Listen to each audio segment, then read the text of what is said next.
Սիրելի հայրենակիցներ, պարտավոր եմ նորից ասել։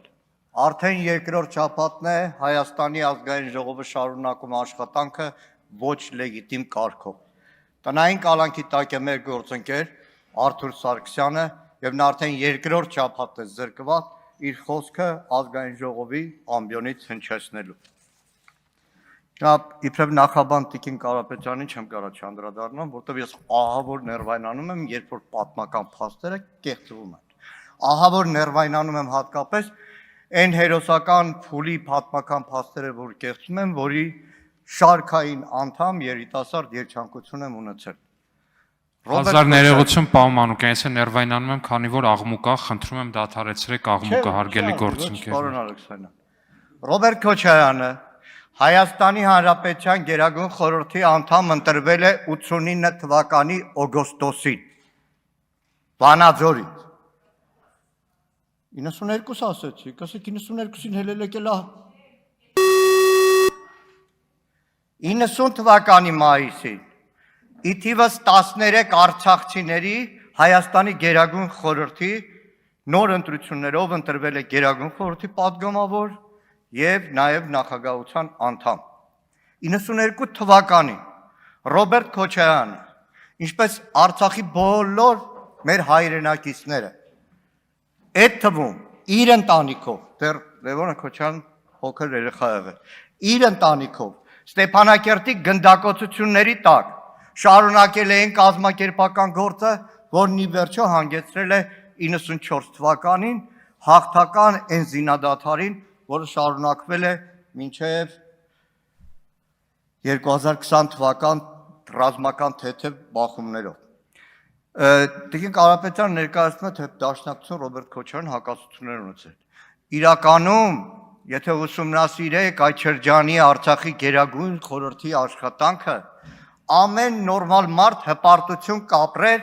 որովհետև մտքերի բախումները, տեսակետների բախումները, որ եղել է Արցախի Գերագույն խորհրդում 91 թվականի դեկտեմբերի ընտրություններից հետո, երբ որ Գերագույն խորհրդի նախագահ 92-ի հունվարի 8-ին ընտրվեց Արթուր Մկրտչյանը, ուղղակի նախանց կապրեք, օրինակ համեմատելով ներկայիս մեր ազգային ժողովը։ Այն Գերագույն խորհուրդն էր, որի անդամ օրինակ Դաշնակցության Արցախի կենտրոնական կոմիտեի անդամ Վիգեն Գրիգորյանը նահատակվեց։ Այն Գերագույն խորհուրդն էր, որտեղ Քարինտակից Դաշնակցության կենտրոնական կոմիտեի անդամ Վաղո Արուշանյանը նահատակվեց։ Վաղոյի տղան արդեն 44-օրյա պատերազմում նահատակվեց։ Նահատակվեց այդ Գերագույն խորհրդի անդամների մի կարևոր մասը։ Եվ պետք չի այդ քաղաքական պայքարը, բախումները, որ եղել են Արցախում, ներկայացնել ինչ որ արտառոց բան։ Հիմա այսօրվա օրակարգի հետ կապված։ Որպեսզի պատկերացնենք իշխանությունների վերաբերմունքը Հայաստանի Հանրապետության քաղաքական իշխանության վերաբերմունքը Հայաստանի Հանրապետության զինված ուժերի նկատմամբ, ես մի քանի տարի առաջ գնամ։ 21 թվական օգոստոս 18 այստեղ մեր գործընկերների չաթերը կհիշեն։ Սահմանային լարվածությունն էր, Հայաստան խմբակցությունը նախաձեռնեց զինված ուժերում սահմանում տեղի ունեցող հարցերի շուրջ պաշտպանության նախարարը ներկայանա ազգային ժողով։ Այդ ժամանակ ազգային ժողով եկավ այդ օրերին զինված ուժերի գլխավոր շտաբի պետի տեղակալ, օպերատիվ գլխավոր վարչության պետ, ներկայիս գլխավոր շտաբի պետ Էդվարդ Ասերյանը։ Փակ աշխատանքային հանդիպում էր։ Դրանից երկու օր հետո նախկին զինվորականները ասին, լսեք, Ասերյանին հաստատ հանելու է։ Մի քանի օր հետո զանգին ասին Գեղամ, որտից գիտես։ Իսկ գիտեք պատճառն ինչ էր։ Էդվարդ Ասերյանը այդ օրը որ եկել ազգային ժողով, մի քանի ամիս առաջ մայիսին է նշանակվել գլխավոր շտաբի պետի տեղակալ, օպերատիվ գլխավոր վարչության պետ։ Ուղղակի այդ հանդիպանը Սեյրան Օհանյանը հարցրեց, մեկ էլ Ասերյանը դե զինվորական է, քաղաքականապես չի կարողացել այդ ժամանակ բանանի, ասեց Սեյրան Մուշեղիչը կանգնածա բանակի ակունքներում, լավ հրամանատարավ, մի քանի հատ գովաց, զգացի պարոն Քոչարյանի դուրը չեկավ Անդրանիկ, Հակոբ Արշակյանի դուրը չեկավ եւ ԿՊ պատգամավորների մի քանի օր հետո մայիսի նշանակված գլխավոր շտաբի պետի տեղակալ օպերատիվ գլխավոր վարչության պետ Էդվարդ Ասերյանի սեպտեմբերին հանեցին։ Մի քանի ամիս աշխատեց։ որտեղ Սեյրան Օհանյանն էր գովածը։ Իհարկե Էդվարդ Ասրյանը ցավոք սրտի մինչև հիմա իր պաշտոնական կենսագրությունում խուսափում է գրի, որ 21 թվականի սեպտեմբերից մինչև 22 թվականը եղել է Արցախի պաշտպանության բանակի շտաբի պետ։ Այդ իր գործն է։ Մեր հանձնաժողովը, պաշտպանության հանձնաժողովը իրականում անցնող 5 տարիներին ակտիվ գործունեության մեջ է եղել։ Մենք այստեղ ահավոր քաղաքական բախումներ ենք ունեցել, ամենասուրբ բառերով, նաև հանձնաժողովում։ Շատ լարված օրեր ենք ունեցել, բայց քանի որ խոսքը վերաբերվել է Հայաստանի Հանրապետության անվտանգային համակարգին, մեր զինված ուժերին, չի եղել որևէ աշխատանքային քննարկում, որևէ մասնագիտական քննարկում, կատարողական բյուջեի նախագիծ, որ ընդդիմադիր падգամավորներով ակտիվ մինչև վերջ ներկայություն չունենա։ Սա հանձնաժողովի մաս։ 23 թվականին Հայաստան խմբակցությունը նախաձեռնեց փակ նիստ Հայաստանի Հանրապետության զինված ուժերում ստեղծված իրավիճակը, խնդիրները, հրատապ անելիքները թեմայով վաղ եմ ունեցել զեկուցալ բերելու։ Մի մասը այս զեկույցի փակ էր, գաղտնի էր, չեմ կարողացել հրապարակել։ Այստեղ մատնանշված են բազմաթիվ խնդիրներ, որոնք 23 թվականին մեր զինված ուժերի առջև ծառացած են։ Կանդրադառնամ դրանցից մի քանիսի։ 23 թվականին քննադատել եմ զինված ուժերի գլխավոր շտաբում կադրային խայտառակ թափուր տեղերը, ամենաբարձր պաշտոնների, ամիսներով գլխավոր վարչության պետեր, կորպուսի հրամանատարներ չեն նշանակվել։ Հիմա 26 թիվն ենք։ 26 թիվն ենք։ Հայաստանի Հանրապետության ռազմավարական կորպուսներից մեկի, 3-րդ բանակային կորպուսը հուլիսի 7-ից հրամանատար չունի։ Չունի։ Այստեղ Պարոն Գաբրելյանը, կարծեմ Վիլյամ Գաբրելյանը Արտուրը խոսեց, հատուկ նշանակության ստորաբաժանումների կարևորությունը։ Ադրբեջանը առօրյականից գիշեր կենտրոնացած է այդ զորամիավորումների ձևավորման կատարելագործման վրա։ Հուլիսի 7-ից Հայաստանի Հանրապետության զինված ուժերը չունեն հատուկ նշանակության ստորաբաժանումների հրամանատար։ Հանել են։ Իմիջիալոց սրտի խորքումոցի լավ էլ արել են, հանել են։ Գնդերեցների դեմ ամենակեղտոտ արշավ մղող Դավիդյան։ Հանեցին ու ուղարկեցին տուն։ Հիմա թափուր է, պաշտոնը չկա։ Եվ իրականում կադրային հարցում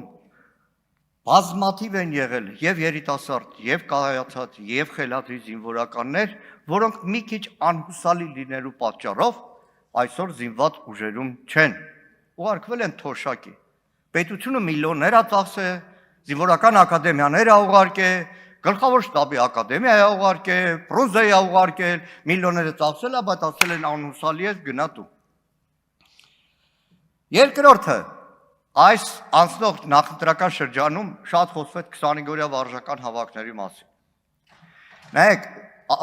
մեր հանձնաժողովում պարբերաբար այդ թեմայով խոսել են, պարբերաբար բարձրաձայնել ենք, 25-օրյա վարժական հավաքներ այո կարևոր է։ Այո, ռեզերվի հետ կապած պարբերական ուսուցումը խիստ անհրաժեշտ է, բայց անթույլատրելի է, ինչպես անցնող տարիներին, հիմա հատկապես, որ 25-օրյա վարժական հավաքները դարձել են մահակ, քաղաքական մահակ, բոլորդ ականատես եք եղել, այդ Ռուսաստանից եկողները հիմա արդեն մոդա է դառել, մարդիկ գնում են Վրաստան հանգստանում, գալիս են, հենց սահմանացնում են միանգամից վարժական հավաքի կադրը։ Ռուսաստանում իրենց հոգևոր ծառայություն մատուցող քահանաների մի կարևոր մասը տարբեր առիթներով եկել է հայրենիք, ընտանիքը այստեղ է ապրում։ Միանգամից 25-օրյա վարժական հավաքների են ճանապարհում։ Իրականում օրերս հետ հանդեսի տպագրած նյութը վարժական հավաքների եղած խնդիրների մասին։ Ինքը շատ ծանր էր խոսում էր, դրա համար գլխավոր շտաբի պետը շտապեց մի անգամից գնա այդ մարտական դիրքերը, հետո բոլորին էլ հասկանալի էր անձեն ասկով, որ շեֆի գալուն պատրաստվել են, էլի, բիրք եկհբաները, ամեն ինչը պատրաստել էին, բայց այդ պրոբլեմը կա։ Իմիջիալոց այս կտրվածքով, պարոն Ալեքսանդր Միանքած ֆրակցիայի անունից էլ էլի, Այս կտրվածքով կարծում Սասուն Միքայելյանը կհաստատի ժամանակը։ Այսօր առաջնագծում արտական հերթապահություն իրականացնող մեր հայրենակիցների չաթերը, որ երկրապահի շրջանակներում այլ ձևաչափերով իրականացնում են, վերջին մի քանի ամիսներին լրջագույն խնդրի առաջ են կանգնել։ Բոլորին էլ հասկանալի է, չէ՞, այո, հայրենասիրությունը կա, բայց նաև մարդիկ մարտական հերթապահությունը տարիքում գնում են նաև գումար ստանալու համար, որը շատ էլ մեծ չի։ Գիտեմ, որ այդ մարդիկ մի տնից ցենք, մի տեղից չենք հասկանում են, որ դահը կա, հազարավոր մեր հայրենակիցներ դահակայի տակ են։ Առաջ ոնց էր գալիս էին 15 օր հետո գնում էին անձնագրով փոշտ, այդ գումարը ստանում են։ Հիմա քարտերի վրա է։ Մարդը գնում է հայրենիքի ծառայությունը մատուցում է, շահում է մեր դահակը։ Փողը մի անգամից փոխանցված փողի մի առույցի բաժինը գնում է դահակը։ Անցնող 5 տարիներին ամենօրյա իմ խոսակցության նյութ ա եղել ատեստացիա։ Մեր խոսակցության նյութ ա եղել ատեստացիա, որովհետև պարբերաբար շեշտել ենք, որ ատեստացիան մասնագիտական առաջխաղացման, մասնագիտական համապատասխանելիության հարց է եւ ոչ թե փող բաժանելու հարց է։ Դրա համար անցնող տարիներին այս ընտրություններին համոզված շարունակել ենք պնդել, որ մեր բանակում զինված ուժերում վարձատրության բազային աշխատավարձի փոփոխությունն է, որ հարցը լուծում է։ Ու պարզ օրինակը ես ձեզ ասեմ, մի 2 տարի առաջ էր կորպուսներից մեկ նոր տարվան նոր գործընկերներին տեղեկացնեմ, ավանդաբար ընդդիմադիր բոլոր պատգամավորները, շատ պատգամավորներ նոր տարվա վերջի 2 օրը բոլոր մարտական հենակետերով գնում են զինվորների նոր տարի շնորհավորելու։ Գնացել ենք հրամանատարներից մեկն է, դե ասում ընդդիմադիր պատգամավորը զգուշել եմ, պարոն Մանուկյան, ատեստացիան հանձնել եմ, փողս ավելացել է, բան, հերել ենք պոст, զինվորների համար ճաշ եմ սարքում։ Մեկ էլ ասեմ, տղեկ, երբ եք պոst բարձրացել, դա դեկտեմբեր 28-29-ն է։ Սա նոյեմբերի առաջի օրերին, ասեմ նոյեմբեր, դեկտեմբեր, հունվարի կես նոր իջնելու է, 3 ամիս համարյա։ Այս հրամանատարը զգաց, ինչա կատարում, աչքերը իջացրել։ Հետ գալուց ասում, լսի, քանի կոպեկի արժեք ունի քո բարձր աշխատավարձը, եթե դու չես կարողանում կազմակերպել քո զորամիավորումում մարտական հերթապահությունը։ Այս դժբախտ դեպքերը, որ կան, ստատիստիկան, որ նայենք, քանի կոպեկի արժեք ունի, այդտեղ ատեստացիայով, չգիտեմ, հրամանատարի տեղակալի աշխատավարձի բարձրացումը, եթե իր աշխատանքի ծառայության մեջ նա թերացել է։ Հիմա մի հատ ուրիշ ահավոր բան է կատարվում։ Շատ խոսվեց զոհվածների ցանկերի հետ կապված։ Պարոն Գաբրելյան, զինապահում չկա 44 օրյա պատերազմում մեր նահատակների զոհվածների բոլորի անունը։ Չի հրապարակվել 22 թվականի սեպտեմբեր 13-14-ի ադրբեջանական ագրեսիայի հետևանքով բոլոր զոհվածների անունը։ Իդեպ անցած տարի զինուց ծրագիրը այդ օրը որոշեցի նայեմ սեպտեմբերի 13-ին նույն օրն են զոհվել։ Ամբողջ հաղորդման մեջ մի բառ չասեց, որ մեր զինված ուժերի 264 զինծառայող զոհվել է 3 տարի առաջ։ 23 թվական սեպտեմբեր 19-20 Արցախի պաշտպանության բանակի զոհերի անունները պաշտպանության նախարարությունը տրամադրեց ինձ, բայց գաղտնի գրությամբ, որ ես հատիկ անունները չկարողանամ հրապարակել։ Չկա այդ ցանկերը։ Ճիշտ է, զինապահում հիմական նահատակների մասին կենսագրություններ, բայց բոլորը չի։ Օրինակ ինձ դիմել են որպես երկիր մեդիա, մենք ժամանակին մեզ բացակայ չդնեք, շարք ունենք մոտ 2300 նահատակի մասին վիդեոհոլովակներ ենք, բայց դա թերի է։ Ինչ վերաբերվում է վերջին շրջանում զոհերի թիվը, մի ահավոր բան է կատարվում։ Հայաստանում մամուլում միշտ եղել է ոսկե օրենք։ Բանակում զոհի մասին մեկս իրավունք չունեինք խոսելու, մինչև պաշտպանության նախարարությունը չհայտարարել։ Մեր համար դա սրբություն է, որովհետև բոլորս հասկանում ենք զոհի մասին լուրը տաս, չասես Գեգամ Մանուկյան, ամբողջ զինված ուժերում ծառայողների ծնողների սիրտը պայթելու է։ Հիմա վերջին շրջանում բեժները չի, որ դիտի ինչ լսում է տպում է։ Անունը չկա, 2-3 օրով անուն չեն հրապարակում, բայց հիմա ավելի սարսափելի տեղ ենք հասել։ Հիմա այլևս պաշտպանության նախարարությունը իր զինծառայողի եղերական մահը, ինքնասպանությունը, դժբախտ դեպքը ոնց կուզեք, չի էլ հաղորդում, չի սփոփում այդ զոհվածի հարազատների, ընտանիքի անդամներին, այդ գործը թողել են քննչական կոմիտեին։ Քննչական կոմիտեն հարուցվել է քրեական գործ ու հպարտ է։ Արդյունքում զինված ուժերի զինծառայողի նկատմամբ վերաբերմունքը։ Մյուս հարցը, նայեք, այս տարի ԿՊ-ն ընտրություններից առաջ կրճատեց ծառայությունը, 1.5 տարի։ Շատ լավ 1.5 տարի։ Բայց 1.5 տարի կրճատելը, այ պաշտպանության նախարարության ներկայացուցիչներին ասում ենք հիմնավորում ունեք, քանի անգամ նամակագրեցի հիմնավորում չեղավ։ Բոլորի հիմքը հիմնավորումների Նիկոլ Փաշինյանի Facebook-յան լայվն է։ Դա չտվեցին հիմնավորումներ։ Դեռ հարց, որ եթե ունեն հիմնավորումներ հուլիսյան ամառային զորակոչը ինչի տեղափոխեցին հունվար։ Բայց այստեղ կա մի կարևոր բան։ 1.5 տարի ծառայությունը պաշտպանության նախարարությունը գլխավոր շտաբ ասում է 80-ական ծրագրերը փոխվել են։ Տրամաբանությունը ընդհանրապես զինված ուժերի պարտադիր ծառայության հետևյալն է։ Դպրոցում կար նախնական զինվորական պատրաստություն եւ դպրոցական տարիներից նախնական զինվորական պատրաստության արդյունքում ինչ որ մակարդակ կայացած 18 տարեկան մեր երիտասարդը գնում է զինված ուժեր ծառայելու։ Հիմա հանել է, հանում են ու փոխում են անվտանգային կենսագործունեություն։ Դպրոցական տղեն, որ 2 տարի դպրոցում դեմը տեսնում էր սպա, հոգեբանորեն հատկապես հիմա զինվորական այդ 18 տարեկան ագրեսիվ մի քիչ տաքարյուն երիտասարդի բանակի հետ սինխրոնիզացման կարևոր 2 տարի էր, երբ որ հա իր սպա զինղեկը նկատողություն կարող աներ, գնահատական ցածր նշանակեր բարձր։ Հիմա այդ զինղեկի անունը վերանում է։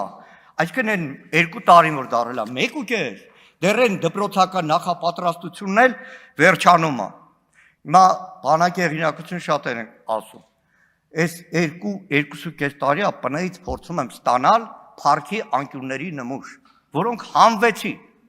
Թե մրցույթ ենք հայտարարել, տենդերը չեղավ 24-ին, 25-ին պիլոտային ինչ-որ ծրագիր, մինչև հիմա չեմ կարողանում։ Եվ վերջապես Անդրանիկ Քոչարյանը կասեր Գեգամ Մանուկյանի սիրելի թեման։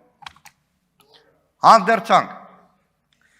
Նայեք, ամեն կառավարության ծրագրի հաշվետվության ժամանակ խոսացել ենք։ Ինչ ա եղել։ Պատերազմից հետո բնականաբար խոսում էր հանդերձանքը փոխելու մասին։ Մեկ էլ 23 թվին թիկունքի պետը հայ զինվոր թերթին հարցազրույց տվեց, որ 24 թվականը զինված ուժերը ունենալու է նոր հանդերձանք։ 24-ին չկար, ասում եմ, ուրա, տենդեր ենք հայտարարել, չի եղել։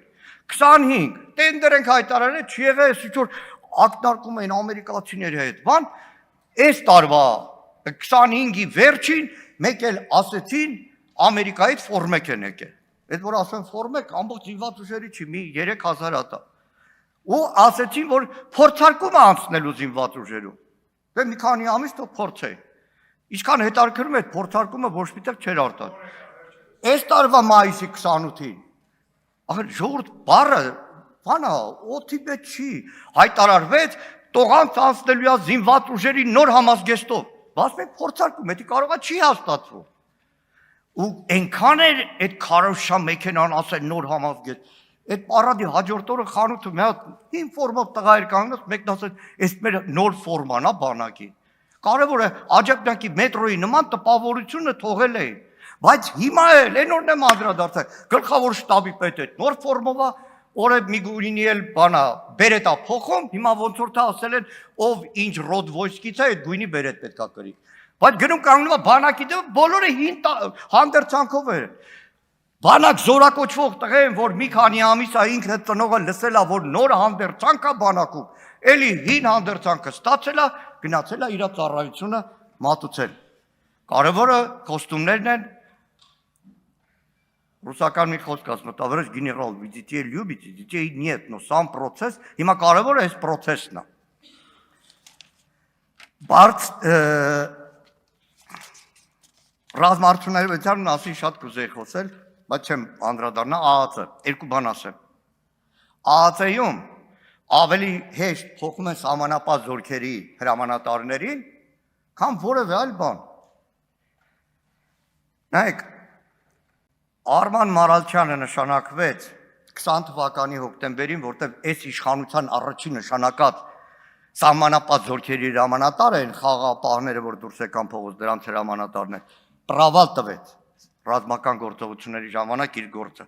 Արման Մարալչյանին հանեցին Տեր գյուղի միջադեպի համար։ Քննություն տարվեց։ Վերջում Աննա Գրիգորյանը հարցում էր, ասեցին, որևէ զանցանք Արման Մանուկյանի վրա չկա։ Բայց մարդը այլևս չկա։ Հետո մնացած բոլոր ով նշանակվել է մի քանի ամսով։ Ավարտեք։ Ածեի բախտը վերեց, այնքան բան ունեի ասելու, բայց դա հանձնաժողովի նիստերին կասեմ դեռ։